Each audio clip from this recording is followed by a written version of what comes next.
السلام عليكم ورحمة الله وبركاته.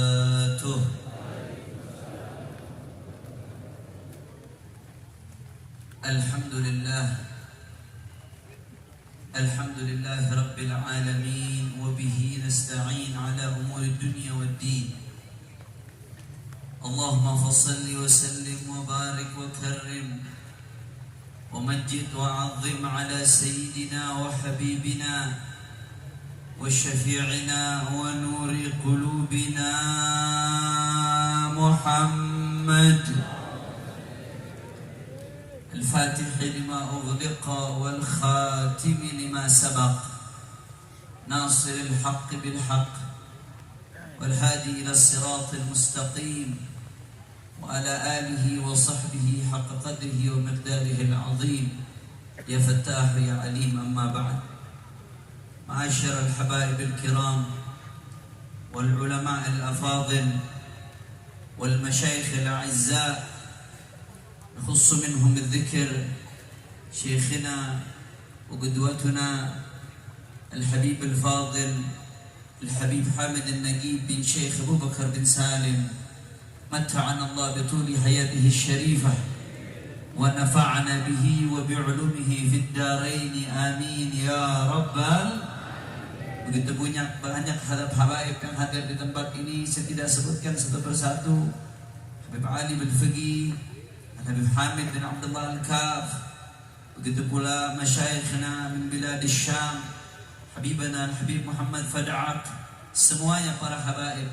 Kita doakan guru-guru kita, habaib kita, asatid kita, kiai kita, ajengan kita, Allah panjangkan umurnya, Allah sehatkan badannya, Allah lapangkan rezekinya, Allah menangkan perjuangannya, amin ya rabbal.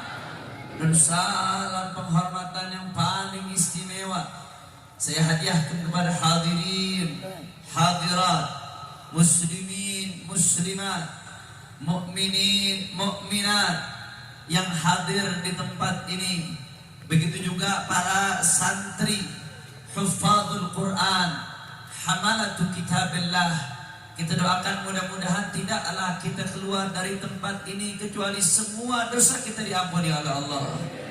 Yang sakit Allah angkat penyakitnya, Allah sehatkan badannya, Allah lapangkan rezekinya, Allah kabul hajat-hajatnya, amin ya rabbal alamin. Habaib kiram, sebetulnya saya tidak pantas untuk berbicara di tempat ini.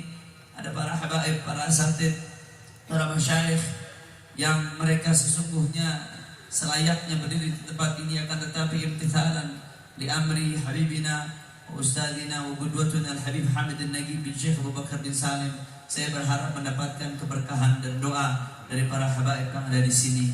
Saudara, pada pagi hari ini kita berkumpul tidak lain dan tidak bukan merayakan Maulid Nabi sekaligus Isra dan Mi'raj baginda Nabi besar Muhammad sallallahu alaihi wasallam. Ahiba'il kiram, ma uqidatil majalis wala unshi'atil arbitatu wala ma'ahid illa li ajli gharadi nashri da'wati Sayyidina Muhammad.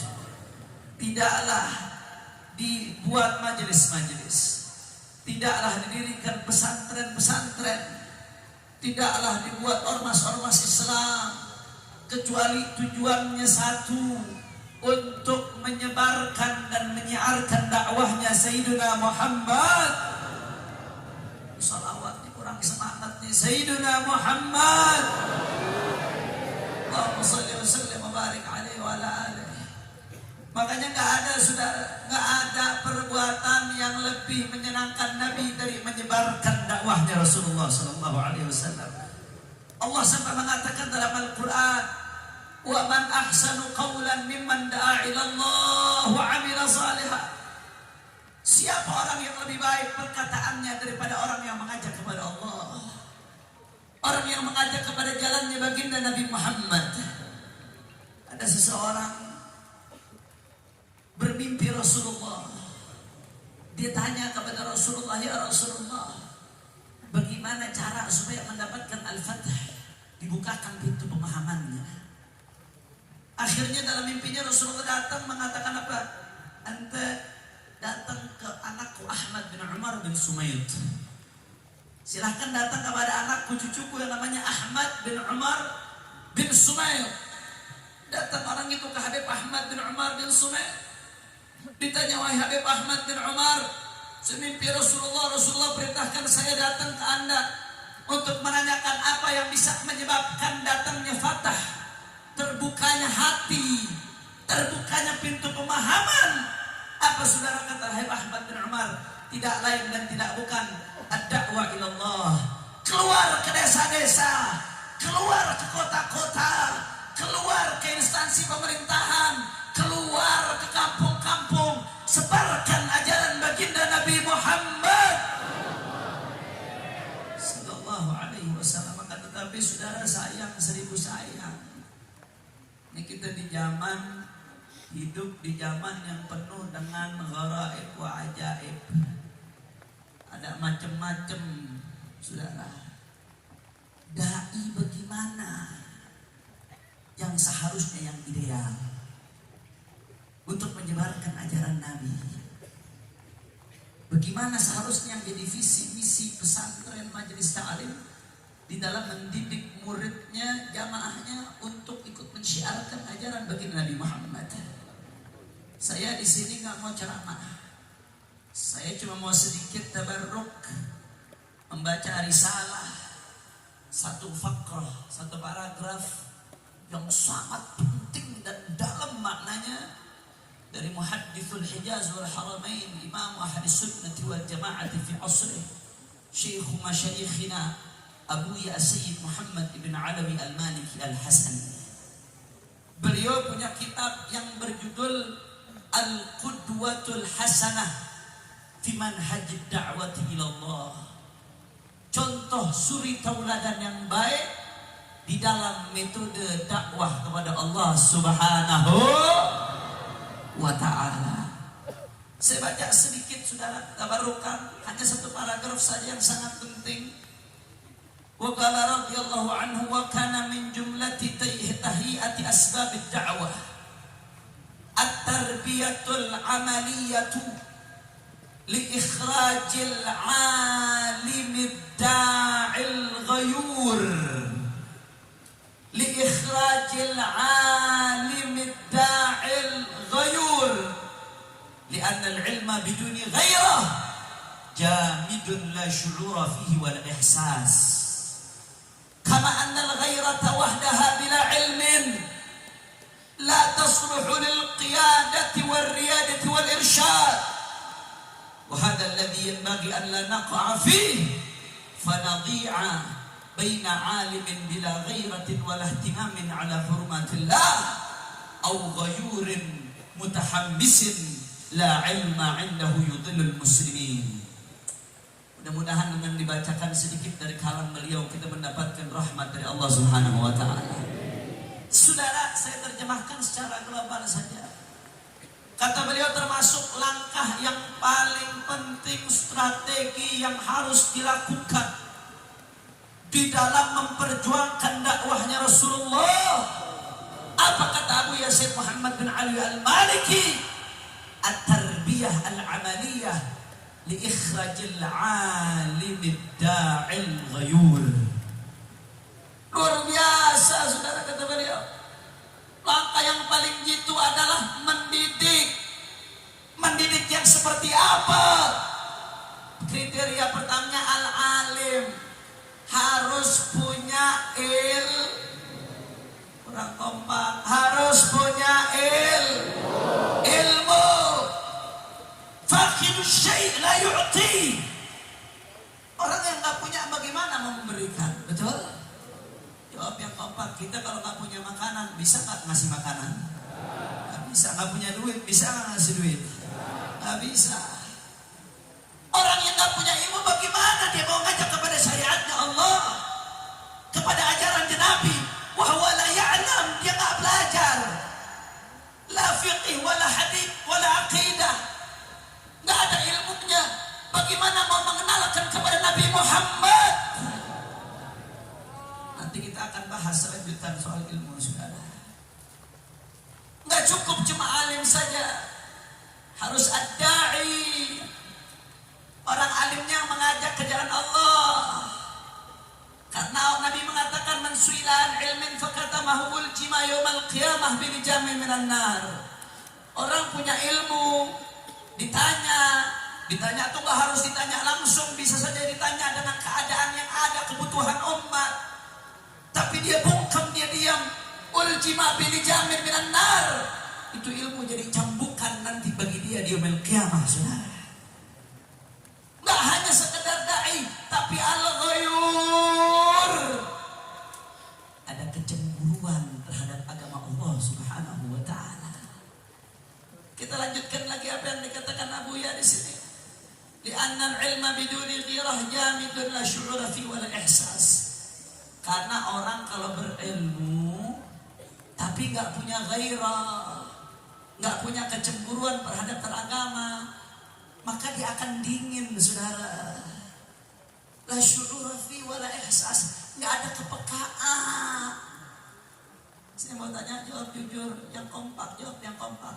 Banyak nggak orang yang berilmu, gelar profesor, doktor, kiai, tapi agama dihina, dia dihina, diam aja. Banyak atau tidak? Orang kompak, banyak atau tidak? Banyak nggak orang yang gelarnya panjang, berilmu, tapi kezaliman terjadi di mana-mana, kezaliman dimurkai Allah. Banyak atau tidak? Itu namanya alim bila ghairah. Nggak ideal, saudara. Nggak ideal. Bahkan sebaliknya, seperti yang Imamul Haddad mengatakan di dalam An-Nasaihud Diniyah, berapa banyak orang kalau urusan pribadinya, dirinya diganggu, nama baiknya diganggu, mencak-mencak luar biasa, saudara.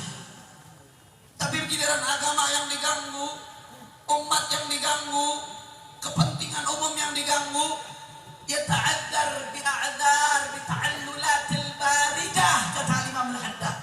Banyak alasan inilah, itulah. Ini akibat alim bila ghairah. Yang penting saya aman, yang penting saya selamat, yang penting bisnis saya nggak diganggu, yang penting hidup saya nggak susah. Saudara, Nabi Muhammad bagaimana kurang susah perjuangannya, saudara? Penderitaan apa yang nggak diterima oleh Nabi? Ditimpuk kotoran, diboikot, saudara. Saudara terdekatnya dibunuh, orang-orang tercintanya, saudara. Masya Allah. Kenapa Nabi tetap bertahan? Ghairah ya hurumatillah. Karena ghairah, kecemburuan terhadap agama Allah Subhanahu wa taala, saudara. Makanya hati-hati. Kalau kita didik santri, didik jamaah majelis, jangan hanya ajarkan ilmu, tapi ajarkan ghairah. Kalau cuma diajarkan ilmu, akhirnya na'udzubillah jadi pedagang, saudara. Pedagang ilmu. Ilmunya buat halalkan yang haram, haramkan yang halal. Oh, paling gampang. Kalau orang udah gak punya iman, gak punya ghirah, paling gampang ngutak-ngatik kitab fikih. Asal ada orderan, bisa ketemu aja tuh ibarahnya, saudara. Wah, ketemu aja udah. Dikutak-ngatik kitab fikih, dicari hilah sini, hilah sana. Buat halalkan yang haram, buat haramkan yang halal, buat katakan yang batil itu hak, yang hak itu batil. Kenapa? Karena dia berilmu tapi gak punya ghirah. Orang punya ilmu tapi gak punya ghirah. Akhassun nas, sejelek-jeleknya orang, barang siapa yang menjual manba'ad-din di dunia ghairi, dia menjual agama untuk kepentingan dunia orang lain. Na'udzubillah min. Kira-kira sampai sini jelas atau tidak? Kurang kompak, kurang kenceng. Biasanya orang mega mendung kompak nih, kok saya penjara setahun keluar udah gak kompak nih. Coba yang kenceng kira-kira kalau begitu jelas atau tidak? Berarti ilmu tanpa ghirah bahaya atau tidak? Ilmu tanpa kecemburuan terhadap agama bahaya atau tidak? Ilmu tanpa kepekaan terhadap problematika umat bahaya atau tidak? Siap didik santri-santri supaya punya ghirah. Siap didik anak-anak majelis supaya punya ghirah. Siap ikut ulama yang punya ghirah. Takbir. Sallu ala Nabi. barik alaihi wa ala alihi. Itu yang pertama. Kira-kira sampai sini jelas atau tidak? Udah siang nih. Lanjut apa jangan? Udah lapar. Masih semangat? Bau kebuli udah bereng-berengan. Lanjut apa jangan? Saya kayak mau lanjut nggak disetujuin sama yang hadir. Saya takut zalim nahan orang yang udah lapar. Tapi kalau yang hadir pada setuju, saya mau lanjut. Kira-kira lanjut apa jangan? Masih semangat? Yakin? Betul? Allahumma shalli ala Muhammad. Itu yang pertama, saudara. Kemudian Abu Yah melanjutkan lagi ke sampai situ. Kama annal ghairata wahdaha bila ilmin la tasluhu lil qiyadah wal riyadati wal irsyad. Sebaliknya, orang kalau cuma semangat doang tapi nggak pakai ilmu, waduh kacau tuh urusannya tuh. Orang punya semangat doang tapi ilmunya kagak ada. Semangat, wah kalau lagi mau apa-apa paling depan, lagi mau apa-apa paling kenceng teriaknya, tapi ilmu nggak ada. Oh hati-hati saudara, ini bisa bikin kacau. Makanya ulama mengatakan apa? Sampai amar ma'ruf nahi munkar pun ada ilmunya, sama kayak sholat. Orang sholat rukunnya kurang, sah atau tidak? Dapat pahala atau dosa? Dosa. Mutalabbis bil ibadah al-fasidah. Orang puasa rukunnya dia nggak terpenuhi karena dia nggak tahu bodoh sah atau nggak puasanya. Yang kompak, sah atau tidak? Kalau puasanya nggak sah nanti dosa atau dapat pahala? Dosa. Mutalabbis bil ibadah al-fasidah. Sama yang namanya amar ma'ruf nahi munkar, berjuang itu ibadah. Ada aturannya, ada rukunnya, ada syaratnya. Saya kebetulan S1 saya membahas waktu di Jami'atul Ahqaf tentang al-hisbah inda Syafi'iyah. Saya teliti hampir semua kutubul mutaqaddimin yang bicara tentang hisbah. Saya tidak mendapatkan seorang ulama yang bicara tentang amar ma'ruf nahi munkar yang lebih luas dari Al-Imam Al-Ghazali, saudara. Dalam jilid kedua Ihya Ulumuddin, panjang lebar, Al-Imam Al-Ghazali bahas tentang amar ma'ruf nahi munkar, rukunnya, syurutnya, adabnya. Mohon maaf, sampai cikal bakal demo itu adanya di dalam Ihya, saudara.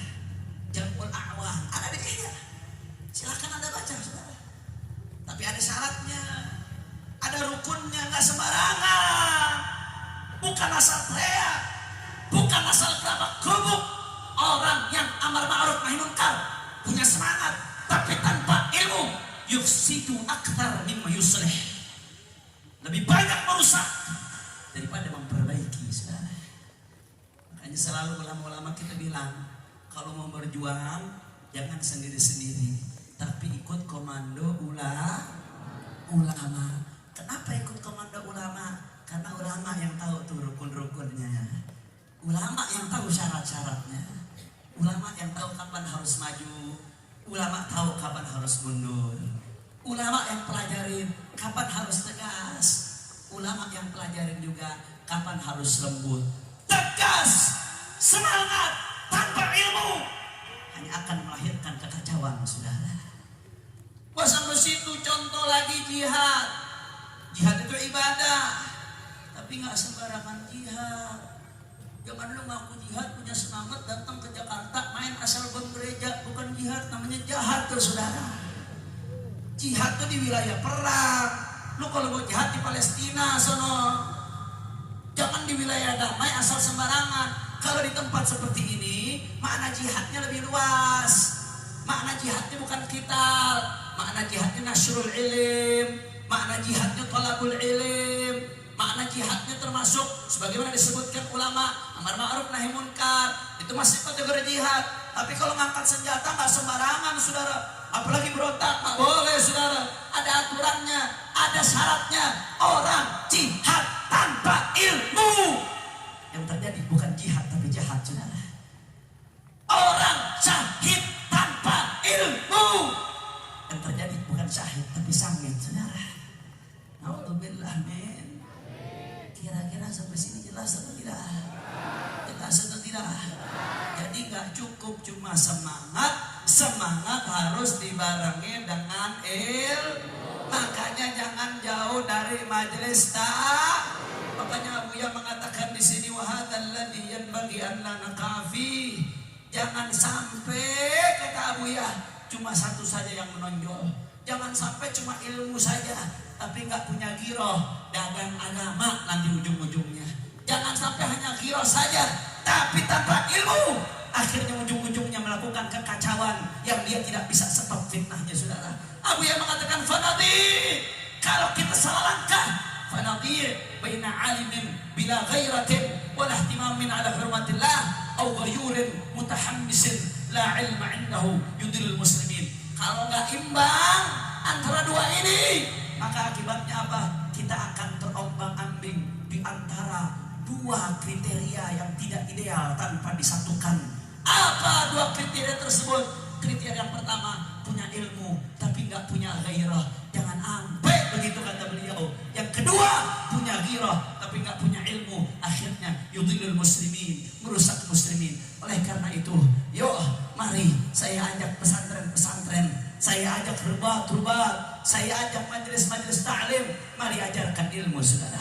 Karena kunci kebangkitan kita adalah ilmu. Tapi jangan lupa, jangan hanya ilmu. Mari juga kita ajarkan semangat beragama, saudara. Oh, kalau mau bicara, kita yang tenang-tenang aja.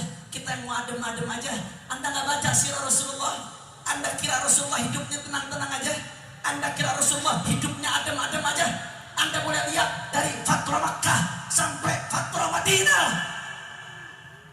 Luar biasa perjuangan Nabi. Capek, letih, lelah, lesu, pengorbanan segalanya. Kalau kamu mau enak gak usah dakwah, jadi artis sono, gak usah dakwah. Betul. Urusan cara silahkan pilih masing-masing. Yang mau lembut silahkan dengan kelembutannya, tapi tetap Anda harus punya ghirah. Yang mau tegas silahkan tetap dengan ketegasannya. Mari saudara, perjuangkan syariat bagi Nabi Muhammad. Jangan ada niat lain selain memperjuangkan syariat Nabi. Yang hadir ke majelis, yang punya majelis, niatkan majelisnya untuk menyebarkan syariat Nabi Muhammad. Yang turun ke jalan, melakukan demonstrasi dengan akhlak dan adab sesuai dengan perundang-undangan yang ada. Ketika di amar ma'ruf nahi munkar, niatkan untuk baginda Nabi Muhammad. Masing-masing saling menghormati, saling mendukung satu sama lain. Kesampingkan dulu alma mater kita, kesampingkan dulu latar belakang ormas kita, kesampingkan dulu saudara hal-hal yang membuat kita berbeda. Perjuangkan apa yang dicita-citakan Nabi Muhammad. La arta wahidun min ummati finnar. Aku tidak ridho adapun saat satu pun umatku di neraka. PR kita terlalu banyak ya, ikhwah. Kita kalau buat ribut, buat saling salahin satu sama lain, PR kita terlalu banyak.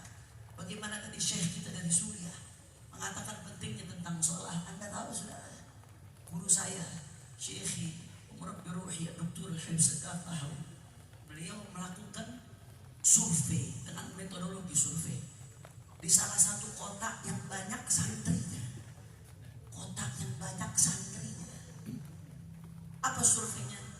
Yang sholat berapa persen sih? Anda tahu begitu di survei saudara? Seingat saya waktu itu beliau mengatakan intinya di bawah 50%. Hanya 30% saudara.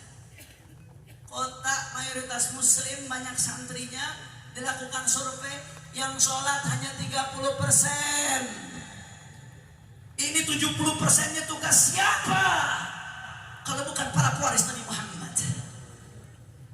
Belum lagi ada yang bikin penelitian saudara.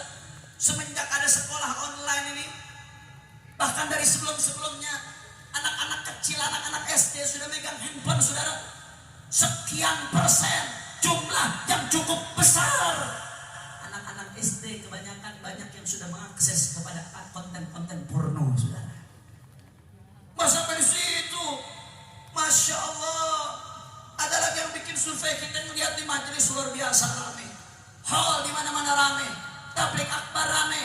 Ternyata prosentasinya jauh lebih kecil ketimbang 280 juta sekian umat Islam yang ada di Indonesia. Banyak kan belum tersentuh majelis. Ini Ini PR siapa kalau bukan PR kita? Kalau ada perbedaan satu sama lain, perbedaan cara, bicarakan baik-baik. Kenapa kita bisa duduk sama orang yang beda akidah? Kita bisa duduk dengan orang yang beda agama, dengan dalih dialog antar agama, bagus. Tapi kenapa Anda tidak bisa duduk dengan orang yang satu akidah kan cuma dengan alasan beda manhaj? Ini musuh makin senang, musuh makin girang, musuh makin tertawa. PR kita terabaikan. Kita muhasabah, koreksi diri masing-masing saudara.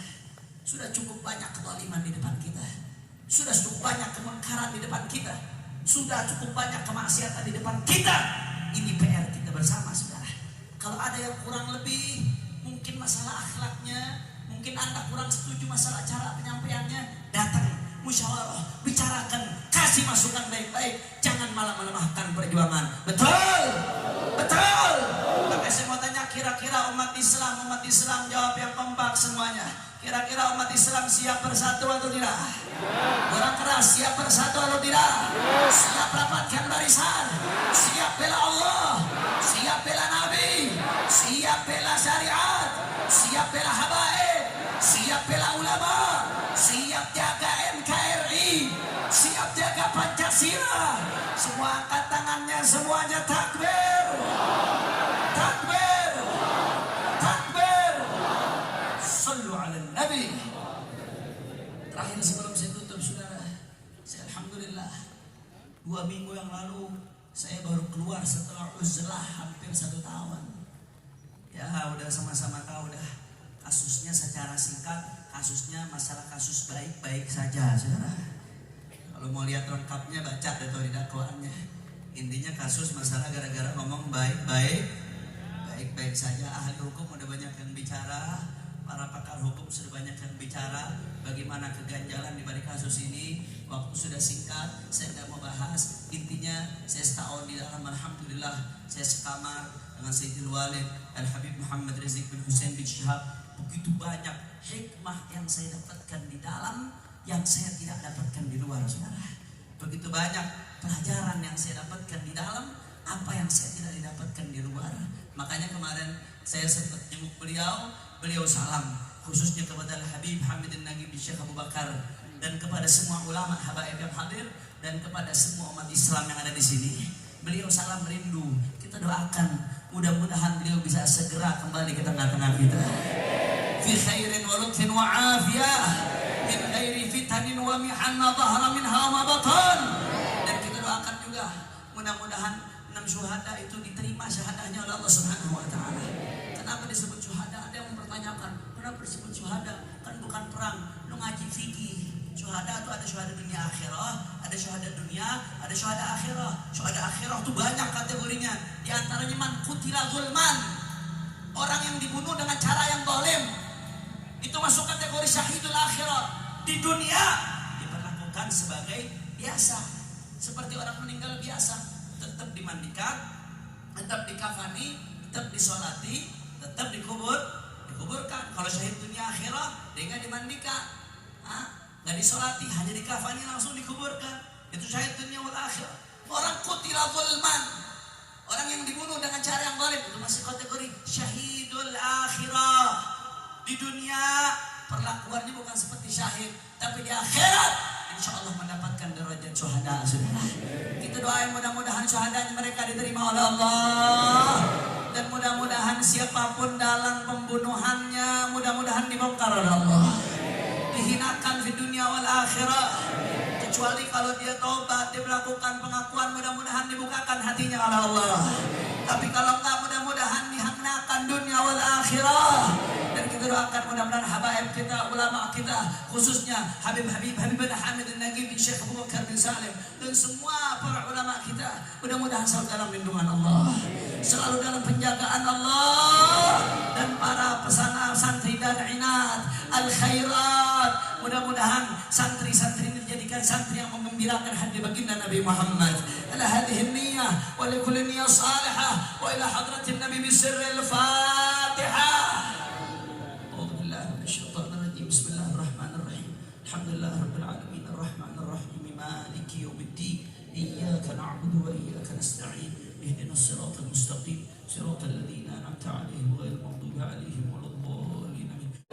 Yang saya sampaikan, mudah-mudahan yang sedikit yang saya sampaikan ini bisa bermanfaat. Mohon maaf salah kata. Wa samihuni ma'al masyayikh wal habaib ala al-jur'ah fil hadith amamakum ma qumtu illa imtithalan li amri qudwatina al-habib Hamid al-Nagib bin Syekh Abu Bakar bin Salim. Ini saja yang saya sampaikan, kurang lebihnya mohon maaf. Maafkan saya kalau ada salah-salah kata. Adani Allah wa iyyakum ila siratal mustaqim wal afu minkum. Wassalamualaikum warahmatullahi wabarakatuh.